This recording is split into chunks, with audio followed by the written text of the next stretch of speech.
Polly. Did you boil your kettle for your Alcon cup of tea this morning? I did. Coffee. So I've got my Alcon here, but in fact my coffee's in here because I think if I drank that much coffee, I would be bouncing off the walls by now. But my son has got his eye on this because he drinks tea by the pint, and I think he's looking quite keenly at it. That's perfect.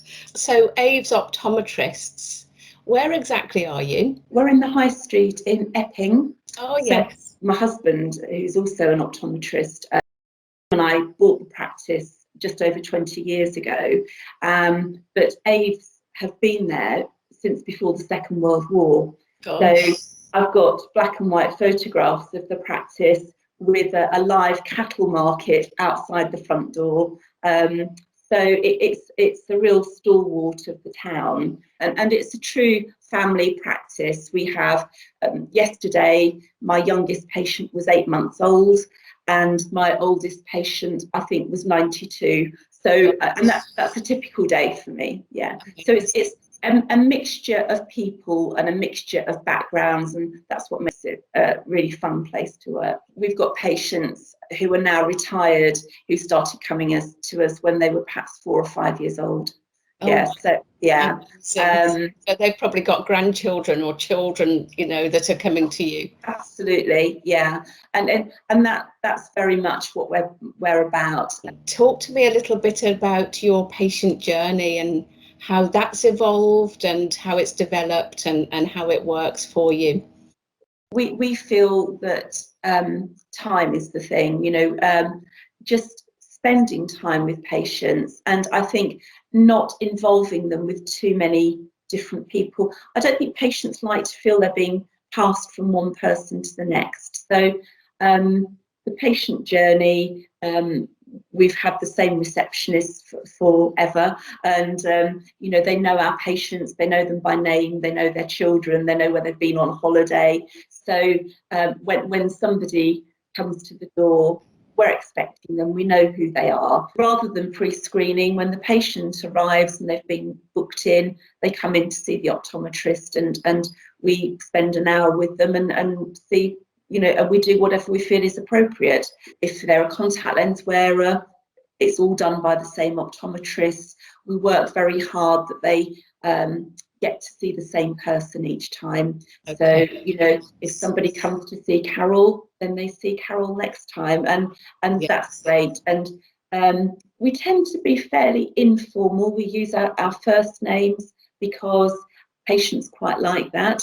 I only tend to use the patient's first name if they ask me to, but yes. I'm very happy for them to use my first name. I just want them to feel comfortable, really. And then the handover to dispensing, if that's appropriate, I think is really critical, that's a kind of a three-way conversation. So we try not to involve too many patients in the journey. So it tends to be the reception team at the outset, and then a big bulk of time with the optometrist, some time with the dispensing optician, whether it's to do a little MOT on their existing glasses, or to dispense new, or to sort, whatever it is to sort out. And then and often they'll do the payment at that stage as well. They'll bring the card machine down to a private area where they can sort of talk about the deposit they want to leave or something. I think it's really important that that's done in a very private way, rather than sort of standing at the desk. It makes it much more transactional, and we try to avoid that as much as possible. I think we're in a really fabulous position that I think as a team we're like a family, and our patients are our extended family, and so we're lucky. We understand the everybody understands the ethos of our practice, and we all work in the same way. It's very much patient driven, that they're the heart of our practice. Yeah. Very nice. And do you actually do any hospital work? I did have a look at your website and noticed that you'd obviously been quite involved with hospital work. Are you still doing that? Yeah, I did hospital work for many years, and that's really given me my sort of interests. Between us, we've got a lot of years of experience of hospital work, and I think it's great to bring that into community practice.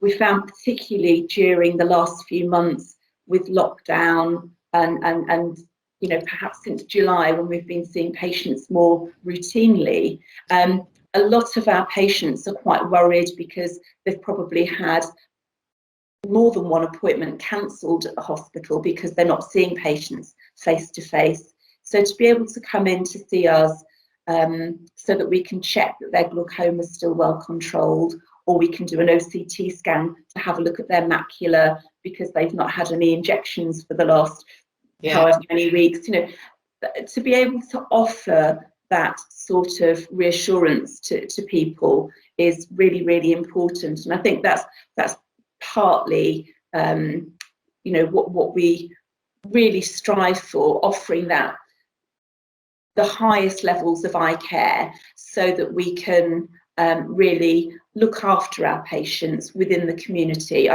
I'm not you know, negating the importance of hospital optometry and ophthalmology at all. You know, of course, a lot of our patients with medical eye conditions do need to be seen at the hospital, but I think the more that can be done in the community, the better. Yes, and I can imagine you're far less intimidating to the patients than the thought of going to the hospital. It's almost like you can give them the reassurance that they need.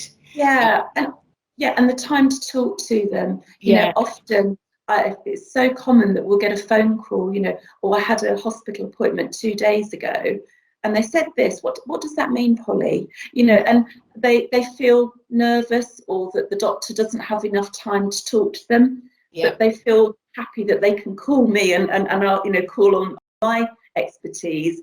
And you know, sometimes in the middle of a busy clinic, it's quite hard to find the time to call the patient. But you know, we always try and call them at you know, at the end of the day and just say, you know, this is what it's all about.